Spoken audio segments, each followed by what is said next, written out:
I'm Deja, I'm Alex. and we're going to tell you about our social work 110 experience.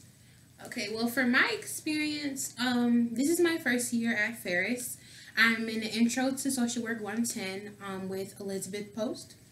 Personally, I loved it. It took me out of my comfort zone. We got to do many different assignments where we were taken out of our comfort zone. We got to go to churches or events on campus that just really is different from our own ethnicity and our own background and religion.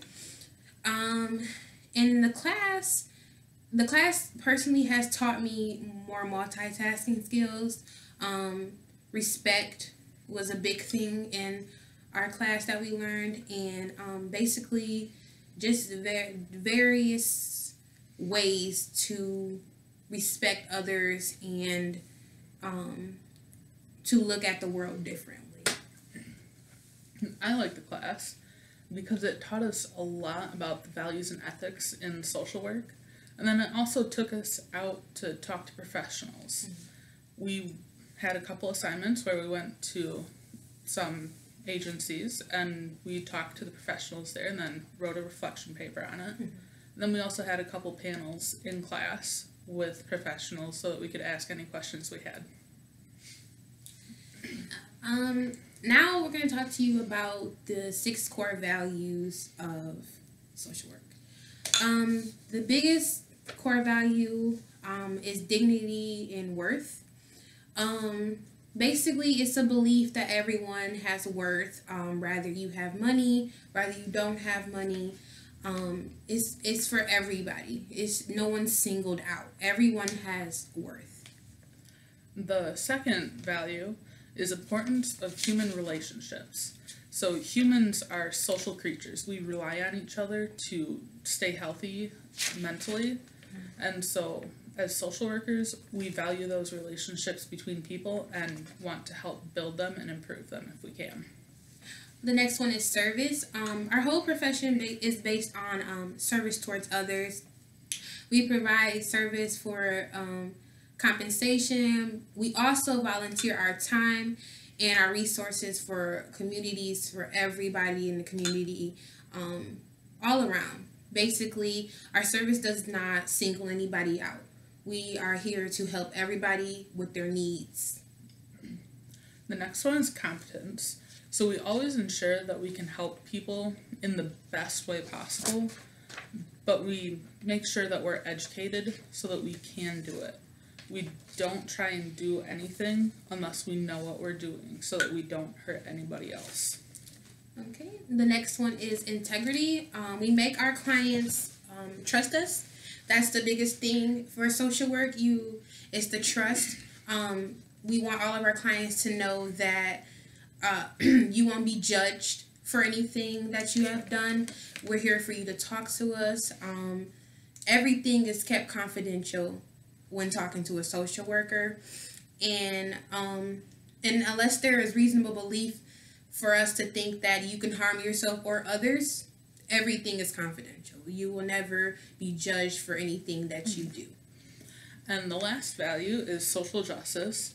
So as social workers, we fight for justice as opposed to fairness. We want everybody to receive the resources that they need to have the same opportunities as opposed to technically having the access to the same opportunities. So if somebody doesn't need as many resources as another person, they wouldn't get as many resources as another person. Okay. As social workers, you will also be faced with the micro, macro, and meso level. The micro level is basically like working with individuals or small groups, right? And then the meso level is basically dealing with communities and small groups. I'm so sorry. And and the macro level is basically doing with large groups. It's basically for respect. Everyone have different levels of respect, basically. That The macro level is more policy making. So when you think of the policies of the United States and the laws that we have, that's what the macro level is. We're making all the policies to hand down to people working on the meso and micro levels. So after that, we have the plan change model, which is how we go about helping people.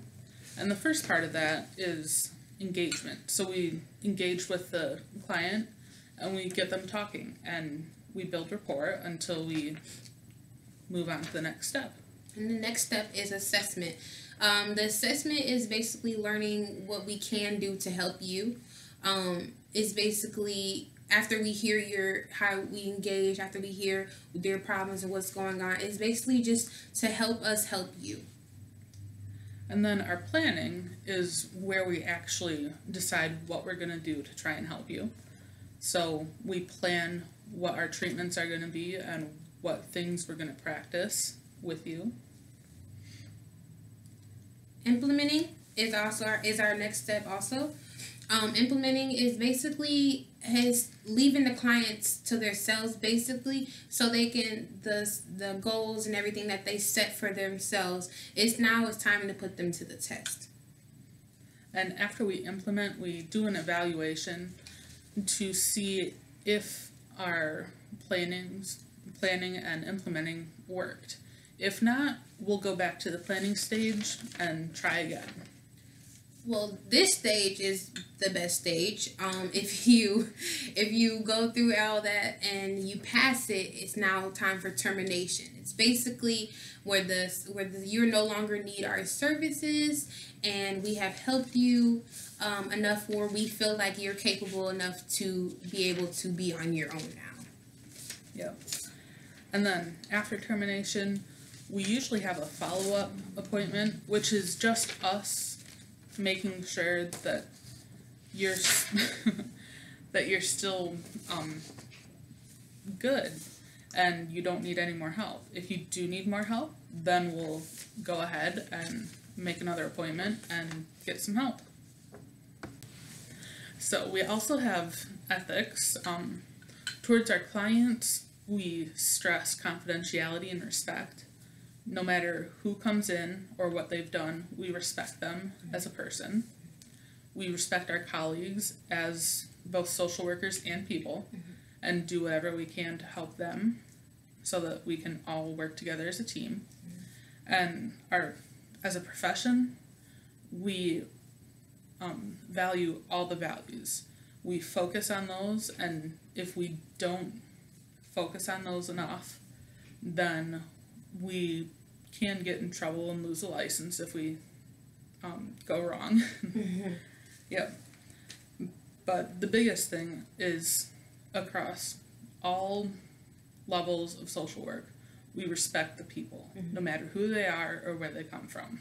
Yeah, you will have all different types of genders. You have different age groups all around. You have to work with parents. You work with adults, children, students.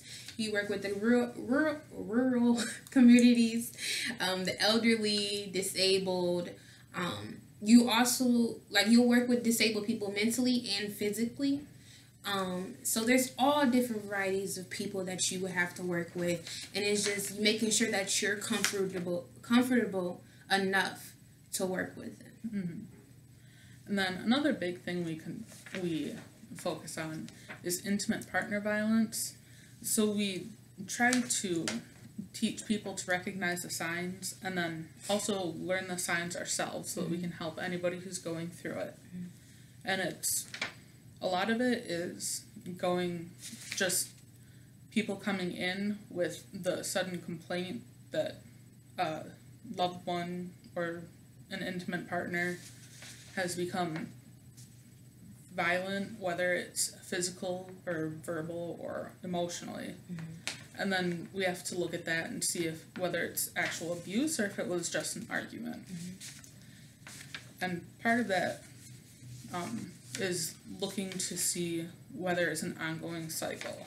A lot of intimate partner violence is a cycle between the honeymoon phase, the buildup of the anger or the tension, and then the release, at which point it gets abusive, and then it goes back if the victim is still believing the abusers or what the abuser is saying. Yeah.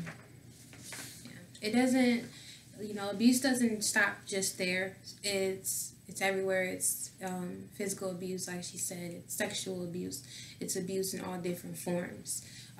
Our job is to help you, and this is not. It's not your fault. It's not a decision. It's nothing like that. It's it's different, and you can't always help everybody, but our job is to help you get out of the situation. I feel like social work has helped me figure that out personally. I feel like this class is a good class to open your eyes to many different situations that we might not think about a lot. Mm-hmm. Yeah, it's definitely a good class to take if you're thinking about social work or anything related to the field. Yeah. Counseling, social work, psychology, therapy. Teaching. Yes. Teaching is a very, very good one. It's all different fields can help with you having social work in your background. Yep. All different types of fields. So I really think that you guys should join Social Work 110. I really feel like it would be a great experience for you, especially in college. And it's just something that you guys should take advantage of since we have it now. Yeah. Take the class, whether you want to be a social worker or not. It'll benefit you either way. Thank you. Bye.